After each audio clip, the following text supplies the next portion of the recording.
പ്രിയ സുഹൃത്തെ, നമ്മുടെ കർത്താവും ദൈവവുമായ യേശുക്രിസ്തു പറയുന്നു, ഭയപ്പെടേണ്ട, ഞാൻ നിന്നോട് കൂടെയുണ്ട്.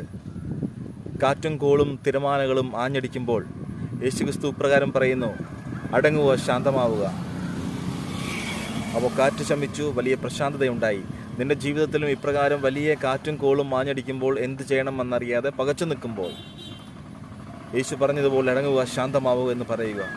കാരണം നിന്റെ അമരക്കാരൻ, നിന്റെ സൃഷ്ടാവായ ക്രിസ്തു പറയുന്നു, നീ ഭയപ്പെടേണ്ട, ഞാൻ നിന്നോട് കൂടെയുണ്ട്. യേശു നിൻ്റെ കൂടെയുണ്ട്. അതുകൊണ്ട് ഏതെങ്കിലും ചില വിഷയങ്ങളാൽ വിഷമിച്ചുകൊണ്ട് ഇപ്പോൾ നീ എനിക്ക് ജീവിക്കേണ്ട, ആത്മഹത്യ ചെയ്തേക്കാം, മരിക്കാമെന്നൊക്കെ തീരുമാനമെടുത്തിട്ടുണ്ടെങ്കിൽ ഇത് മാറ്റുക. ഈ സമയം കടന്നു പോകും. നിന്റെ ജീവിതത്തിലെ പ്രശ്നങ്ങൾക്കൊരു വിരാമം ഉള്ള ഒരു സമയം വരുന്നുണ്ട്. കാത്തിരിക്കുക. നിന്നെ ദൈവവും കർത്താവുമായ യേശുക്രിസ്തു നിന്നെ സഹായിക്കും, നിന്നെ ഉയർത്തും, നീയൊരു അനുഗ്രഹമായി തീരും. അതുകൊണ്ട് ഇപ്പോഴത്തെ പ്രശ്നങ്ങൾ താൽക്കാലികമാണ്. യേശുവിനോട് പ്രാർത്ഥിക്കുക. അവിടുന്ന് നിന്നെ മുന്നോട്ടേക്ക് നയിക്കുക തന്നെ ചെയ്യും. പുതിയ മാതൃകൾ തുറക്കപ്പെടും. നീ അനുഗ്രഹിക്കപ്പെടും. നീ ഒരു അനുഗ്രഹമായി തീരും. ആമേൻ.